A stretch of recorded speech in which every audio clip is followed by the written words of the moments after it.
like the age-old question of if a tree falls and there is nobody to hear it, did it even fall? I'm finding myself asking, if my lip gloss is popping but no one in the Skype meeting can tell, then is it even worth applying? Hi friends! Hi, my name is Mia and this is My Virtual Vanity, a place where we both love makeup and we're quite critical of it. You can also find me on Instagram where I share pretty makeup looks, flat lays of stuff that I've been enjoying, and dank memes in the stories, and on Twitter where I shitpost a lot, basically. Today I want to talk to you guys about beauty in times of isolation, because it's been something that's been on my mind continuously. As we're nearing the third month of isolation here, I find my relationship with beauty and makeup highly changed. I am staring into my vanity like philosophers stare into the abyss, and I'm still not sure if it's staring back at me or not. We are living in unprecedented times, which seems to be the favorite catchphrase of people talking about this pandemic, and I'm finding myself struggling with my definitions of beauty, my relationship with makeup, my relationship with spending. I think it's caused by the fact that we're now living 24/7 at home and makeup is only a creative outlet, no longer a daily occurrence for me. As such, because I only use it when I'm feeling creative and not every day in the morning as part of a ritual of getting ready, I'm starting to realize how much of it I have versus how little of it I actually use right now. Before, the variety could be explained under the pretense that I was using it every day and thus had time to rotate through everything, as it was sort of an illusion that helped me continue the joke that maybe I could use all of the stuff up that I have, which, yeah, big lie to myself there. Nowadays, I don't even have to put my face on. I don't even need to put pants on. I don't even do video in Skype meetings because I do not give a fuck. Makeup companies are also feeling the consequences of people ending up like me, basically just focusing on skincare as opposed to makeup. Makeup sales have been dropping, plummeting to the ground. I also feel that even after this quarantine, they aren't going to get back up to the level they were before, simply because some people's incomes were hit, and I don't think the first thing they'll want to do is go spend it on a luxury lipstick. Post-pandemic, while we're in a recovery period and still everybody's using masks, we will probably see an uptick in eye makeup being sold and less lipstick, lip stuff based products, because your whole damn face will be covered by the mask. Ain't nobody seeing your blush properly or your lipstick or your lip gloss. A lot of people I've read are focusing on skincare, and that's the case for me as well. Very tough thing to come to terms with was that I was no longer used to how my bare face looked. Don't get me wrong, I didn't think I was ugly without makeup, but my face felt incomplete. And I had to really take a deep dive inside my feelings and why I felt I was incomplete without colorful dust all over my face. And I came to the conclusion that for me, makeup was a performative act of expressing my personality. So colorful makeup for me is a performance that I put on to express my creativity. And not only is it performative, but I want it to be visible to the outer world. While my drawings I'm content to keep for myself, makeup is an extension of my personality in a sort. It's the first layer that people see, and I wanted when people saw me to think, oh, she's got a good eye for color, or oh, she's creative, or oh, she's whimsical because look at all of the glitter she's wearing. Doing that every day, not wearing makeup, not putting on nice clothes, made me realize how much of our outwards expression is a performance put on to show our true selves to the world. or maybe not even our true selves in some cases, but how we want to be perceived by others. So I woke up day after day and was confronted by my bare face and the shock that it was to see myself without any adornments and not having the need to do it either. And I refused to make myself feel the need to wear makeup in an indoors setting when I wasn't feeling particularly creative about it. I did not want to wear makeup just to wear makeup.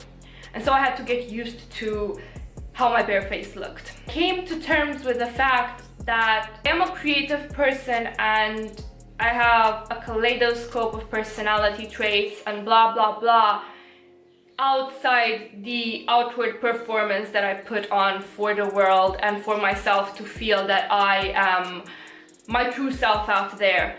I am myself independent of outwardly adornments and trinkets and sparkle dust put on my face.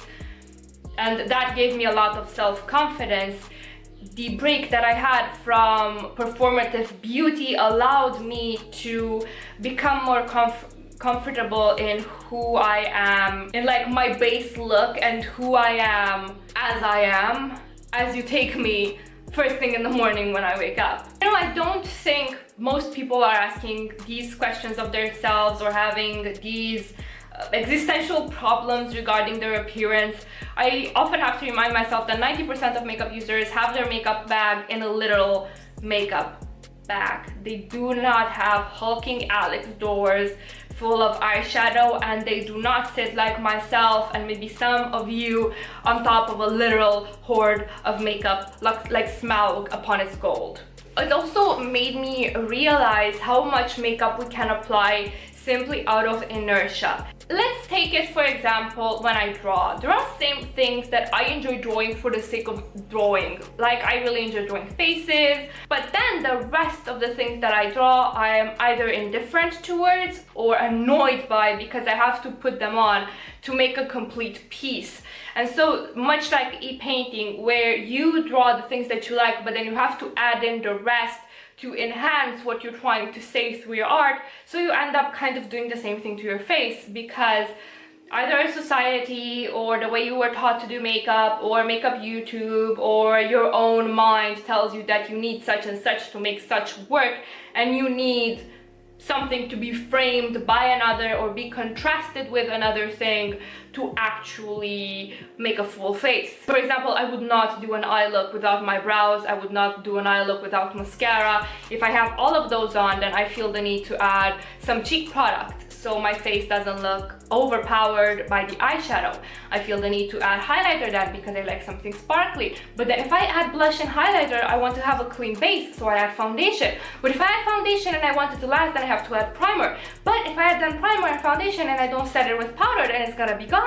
But I can't have just foundation and then not have concealer, because then you can see my dark eye circles and my spots, so you have to add concealers on top of that. And then you have to add setting powder to your concealer so it doesn't crease. And then on the lips, well, maybe you need chapstick before, but chapstick isn't enough, then you need to put on a lipstick, and then you need to blot the lipstick, and then you need maybe a lip liner if you want it to look a certain way. You see what I'm getting at with this? You start with wanting to do something, and then it devolves into this cascade of adjacent items. I've also seen a lot of people decluttering and paring down, and I was one of them. I've decluttered my blush and highlighter collection. I've tossed some things that were older and I was just trying to pan them, but then decided, fuck them. I have tossed things that did not work out for me, but I was just using them for filming because I wanted to get my money's worth, which is an illusion. In the end, you already paid that money, you're not getting any type of money back. I pared down quite, not a significant amount because I still have a lot, but I pared down to only things that I like and enjoy, and that really gave me an appreciation of how much beautiful stuff I already have. I think a lot of people after this quarantine and isolation, or even doing it, are going to get into makeup rehab. Makeup rehab in the sense that I think everybody's trying to face our relationship with makeup and with our outward appearance, with the performativeness that comes with it, which how much stuff we buy, with our purchasing habits. A lot of people lost their jobs or their income was severely pared down, and so you start to truly think about what is an essential purchase versus what isn't, and how you can appreciate the things that you already have without craving and having this fear of missing out on newer products. Brands are trying to be really predatory, and they're really pushing like Afterpay, Klarna, whatever the hell that is. They're trying to push sales and promotions, and they're trying to mask them wanting you to give them your money with self-care and you're worth it and you deserve it and our product is going to help you distress, which is honestly a lie. They don't give a shit about you, they just want your cash. I feel that is leaving a lot of people, myself included, quite disgusted with the industry as a whole and with some particular brands.